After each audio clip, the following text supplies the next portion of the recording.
ایک عمل نوٹ کر لیں، اور وہ آیت کریمہ کا عمل ہے۔ آپ نے 2 رکعت نماز نفل پڑھنی ہے حاجت کی نیت سے، 2 رکعت نماز نفل پڑھنی ہے حاجت کی نیت سے۔ آپ نے جو ہے وہ فاتحہ کے بعد 10 مرتبہ سورۃ کافرون پڑھنی ہے، 10 مرتبہ سورۃ کافرون پڑھنی ہے، اور کافرون پڑھنے کے بعد 15 مرتبہ آپ نے آیت کریمہ پڑھ، لا الہ الا انت سبحانک انی کنت من الظالمین، 15 مرتبہ ہی آیت کریمہ قیام کے اندر۔ پھر رکوع میں چلے جانا ہے، رکوع کی تسبیحات پڑھنے کے بعد آپ نے 10 مرتبہ جو ہے یہی آیت کریمہ پھر دہرانی ہے رکوع میں۔ پھر سمیع اللہ لمن حمیدہ کر کے آپ نے کھڑا ہو جانا ہے قومے میں۔ اب قومے میں آپ کھڑی ہیں تو پھر آپ نے 10 مرتبہ آیت کریمہ دہرانی ہے، جیسے صلاۃ التسبیح میں نہیں دہراتے اس طرح سمجھے، دہرانی ہے۔ اس کے بعد پھر آپ سجدے میں چلی جائیں، سجدے کی تسبیحات پڑھنے کے بعد پھر آپ نے 10 مرتبہ آیت کریمہ پڑھنی ہے، لا الہ الا انت سبحانک انی کنت من الظالمین۔ پھر آپ نے جو ہے سر اٹھانا ہے، جلسے میں بیٹھی ہیں تو 10 مرتبہ آپ نے آیت کریمہ پڑھنی ہے۔ پھر دوسرے سجدے میں چلی گئیں، اس میں بھی یہ آپ نے سجدے کی تسبیحات پڑھ کے آپ نے 10 مرتبہ آیت کریمہ۔ پھر آپ اٹھ کے سجدے سے پھر بیٹھ جائیں، جیسے صلاۃ التسبیح میں بیٹھتے ہیں، بیٹھ کے آپ نے 10 مرتبہ پھر دہرانی ہے آیت کریمہ۔ پھر بغیر اللہ اکبر کہتے ہوئے دوسری رکعت کے لیے کھڑے ہو جانا ہے، کھڑے ہو گئی۔ اب اس رکعت میں آپ نے فاتحہ کے بعد 10 مرتبہ قل هو اللہ پڑھنا ہے، قل هو اللہ پڑھنے کے بعد اب آپ نے 15 مرتبہ پھر آیت کریمہ دہرانی ہے۔ اسی طریقے سے وہ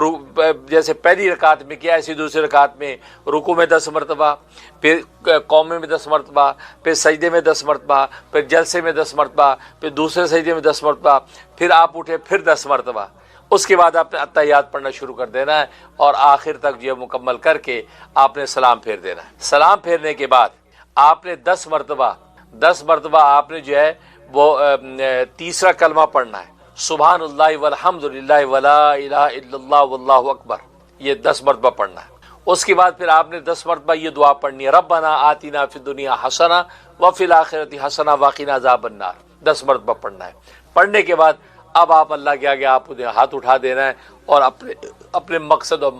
مدعا پر دعا کرنی ہے، پوری توجہ سے گڑ گڑا کے دعا کرنی ہے، 20 منٹ، آدھا گھنٹہ جتنا آپ جی چاہے گڑ گڑا کے مانگنا ہے، بس پھر سمجھے بیڑا پار ہو گیا۔ یہ کمال کی چیز بتائی میں نے۔ تمام ناظرین حاضرین کو اس کی میں اجازت عام دیتا ہوں، میرے لیے بھی صدقہ جاریہ بن جائے کسی بھی قسم کے کام کے لیے جس میں آپ بالکل بے بس ہو جائیں، تو بس آپ یہ 2 رکعت پڑھ لیں اس انداز سے۔ پھر دیکھیں وہی قرآن میں جیسے اللہ نے کہا فنادا فی الظلمات اللہ الہ الا انت سبحانک انی کنت من الظالمین، پس پکارا وہ یونس، پکارا وہ بے بس یونس، گویا کہ وہ پکارا، کیا پکارا، اللہ الہ الا انت سبحانک فی الظلمات، یعنی اندھیریوں میں، یعنی سمندر کی اندھیری، پھر یہ وہ مچھلی کی اندھیری، پھر اس کے پیٹ کی اندھیری، اور پھر یہ سمندر کی تہہ کے اندر مچھلی، وہاں کی اندھیری، اندھیریاں در اندھیریوں کے اندر وہ اپنے رب کو پکارا، اور کیا کہا، لا الہ الا انت سبحانک انی کنت من الظالمین، بس کا پکارنا تھا، فاستجبنا لہ، پس ہم نے قبول کر لیا، ونجیناہ من الغم، ہم نے اس کو غم سے آزاد کر دیا،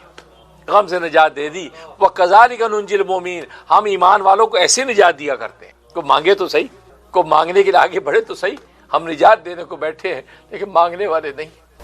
ہم تو نجات دینے کے لیے بیٹھے، وَكَذَلِكَ نُنْجِي الْمُؤْمِنِينَ، ہم تو یونس کو تو اس مچھلی کی، سمندر کی اور تہہ کی، پیٹ کی اندھیریوں در اندھیریوں میں ہم نے نجات دی، لیکن یہ مومن تو زمین کی پیٹھ کے اوپر بیٹھ کر کھلے میدان میں بھی پکارے گا، ہم وہی والی پکار جو وہاں قبول کی تھی اس کو کھلے میدانوں میں اس کی قبول کر لیں، اس کو مچھلی کے پیٹ میں جانے کی ضرورت نہیں، اس کو اندھیرے میں جانے کی ضرورت نہیں، اس کو پکارنے کی ضرورت ہے، پکارے تو صحیح، پکارنے والے نہیں ہیں، ہم تو دینے کے لیے بیٹھے ہیں، وَكَذَلِكَ نُنْجِي الْمُؤْمِنِينَ، اس لیے بس یہ آپ کر لیں، اور میں دل سے اجازت دیتا ہوں، انشاءاللہ کمال کی چیز ہے، پھر مجھے نہیں لگتا کہ کوئی شکایت کرے گا کہ میرا کام ہوا نہیں، مجھے خدا ملا نہیں، یا میرا یہ مدعا پورا نہیں ہوا، یا فلاں میری مشکل آسان نہیں ہوئی، مجھے نہیں لگتا وہ یہ شکایت کرے گا، انشاءاللہ اللہ کی رحمت میں وہ غوطے لگائے گا اور شادہ فرح ہوگی، یہی کہے گا الحمدللہ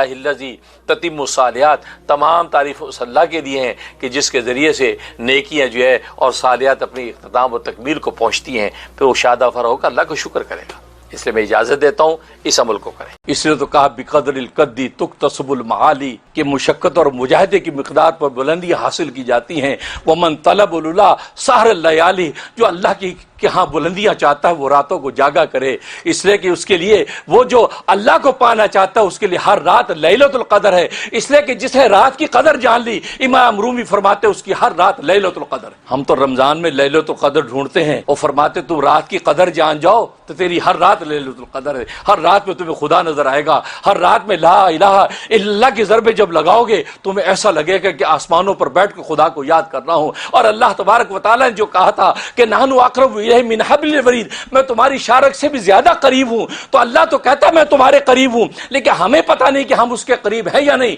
لیکن جب راتوں کو اٹھ کر اس خدا کے لیے جب نعرے لگاؤ گے تو تم بھی محسوس کرو گے کہ میں بھی اللہ کے قریب ہوں۔ اس لیے کہ ساری اندھیری رات کے اندر مخلوق در نظر نہیں آتی، اونچے پہاڑ نظر نہیں آتے، پیرس کی روشنی نظر نہیں آتی، نیو یارک کی اونچی عمارتیں نظر نہیں آتی، دنیا کی مادی سامان نظر نہیں آتے، اس اندھیری رات کے اندر اس کو ایک خدا نظر آتا ہے، جب پھر وہ دیکھتا ہے کہ ہاں واقعی میں بھی اپنے خدا کے قریب ہوں، اس لیے کہ اندھیری رات میں مجھے بھی خدا گویا کہ نظر آتا ہے، لا الہ الا اللہ کی ضربیں لگاتا ہوں تو محسوس کرتا ہوں کہ آسمان کے فرشتے اتر کے مجھ سے مسافر کر رہے ہیں۔ اس لیے فرمایا کہ رات کی قدر جس نے پہچان لی اس کو ہر رات لیلۃ القدر بن گئی۔ تبھی تو حدیث میں آتا ہے یہ جو 10 راتیں ہیں، ذی الحجہ کی 10 راتیں، ہر رات لیلۃ القدر ہے، جس نے اس رات کے اندر عبادت کر لی اس کی ایک رات کی عبادت لیلۃ القدر کے برابر لکھی جاتی ہے۔ دیکھو 10 راتوں میں آپ نے عبادت کر لی، آپ کے نامہ اعمال میں 10 لیلۃ القدر لکھ دی گئی۔ رمضان میں لیلۃ القدر پتہ نہیں ہمیں ملے کہ نہیں ملے، ہم پہنچے کہ نہیں پہنچے، لیکن اس رات کے بارے میں نبی نے زمان دے دی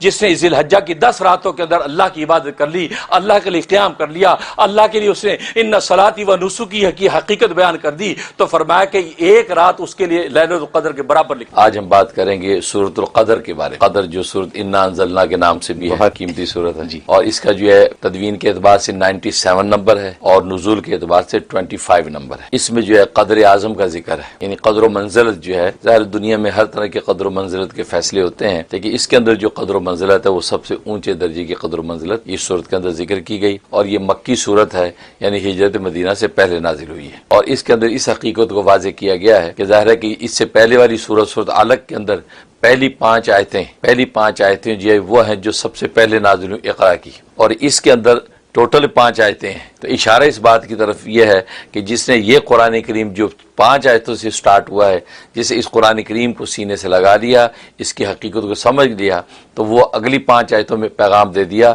کہ وہ قدر و منزلت کی بلندیاں پا جاتا ہے، اور ایسی قدر و منزلت کی بلندیاں پاتا ہے کہ ایک رات اگر وہ عبادت کر لے تو اللہ تبارک و تعالیٰ کے ہاں وہ 84 سال کی عبادت سے افضل ہو جاتی ہے۔ اس لیے کہا لیلۃ القدر خیر من الف شہر، گویا کہ ہزاروں مہینوں کی جو ہے عبادت سے افضل۔ تو اتنی بڑی جو ہے فضیلت جو ہے اس کے اندر بتا دی، لیکن اس کو قرآن کریم کی اس حقانیت کا جوڑ دیا کہ جس قرآن کی ابتدا اقرا سے ہوئی ہے، اور اس صورت کی انتہا جو ہے وقت قریب پہ ہوتی ہے کہ قرآن کریم کے علوم و معارف کو جب لے کے چلتا ہے تو اس نور و روشنی میں جا کے آگے بڑھتا ہے تو اللہ تبارک و تعالیٰ کے قرب کے مندر جا کے سجدہ ریز ہو جاتا ہے،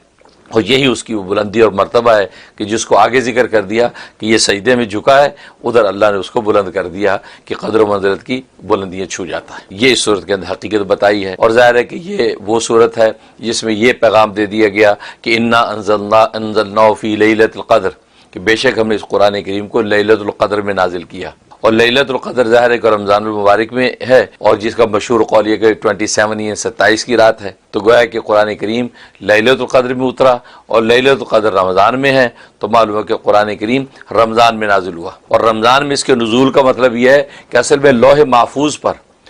محفوظ پہ جو لکھا ہوا ہے وہاں سے اللہ تبارک و تعالیٰ نے پورا کا پورا قرآن کریم آسمان دنیا پر اتارا ہے۔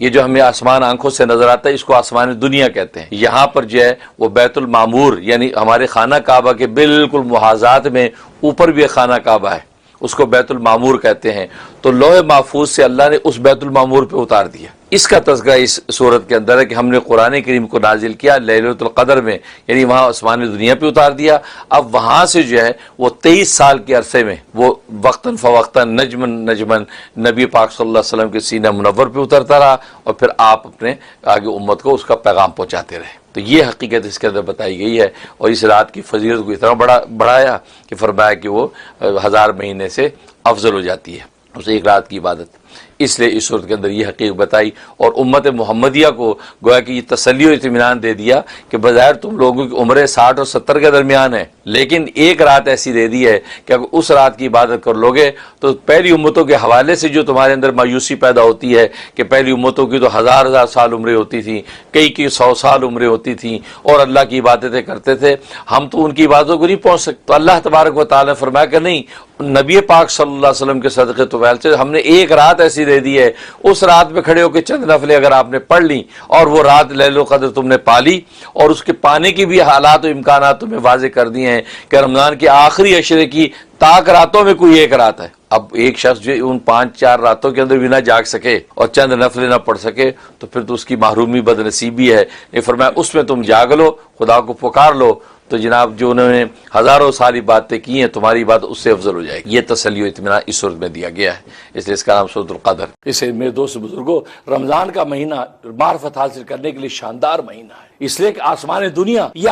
دنیا پر اللہ تبارک و تعالی اجلال فرماتے ہیں اور 24 گھنٹے اللہ تبارک و تعالی یہ اعلان کرتے ہیں کہ حل من مستغفر فاغفر له، ہے کوئی تم میں سے بخشی مانگنے والا میں اس کو بخش دوں، حل من مسترزق فارزق له، ہے کوئی رزق مانگنے والا میں اس کو رزق دے دوں، اعلیٰ قضا، گویا کہ تمام ضروریات زندگی کا نام لے کر اللہ تبارک و تعالی دن رات یہ اعلان کرتے ہیں، لیکن بس مانگنے والے چاہیے۔ اور نبی فرمایا اللہ قضا میں ساری، اگر اللہ سے اللہ کو بھی مانگ لیا تو اللہ تبارک و تعالی مل جائیں گے۔ اور میں تو یہ کہتا ہوں لوگوں، اللہ سے اللہ کو مانگنا سیکھ، اللہ سے اللہ کو جب مانگ لیا اور اللہ مل گیا تو ساری کائنات قدموں میں ہے۔ لیکن آج ہم اتنے محروم ہیں، اللہ سے بھی اللہ کا غیر مانگتے ہیں، اللہ سے بھی اللہ کے غیر مانگتے ہیں، اللہ سے اللہ کا کم مانگتے نہیں، اللہ سے اللہ کو مانگنا سیکھ لو۔ اے اللہ ہم تجھ سے تجھے ہی مانگتے ہیں، جب اللہ مل جاتا ہے تو اللہ تبارک و تعالیٰ ساری کائنات قدموں میں ڈال دے۔ اللہ سے دعا ہے کہ اللہ تبارک و تعالیٰ رمضان کی ان مبارک ساعتوں کو جو ایسے محرومی کے ساتھ جو نکلنے کا موقع نہ دے، ہمیں اس میں سے کسب فیض کا موقع دے،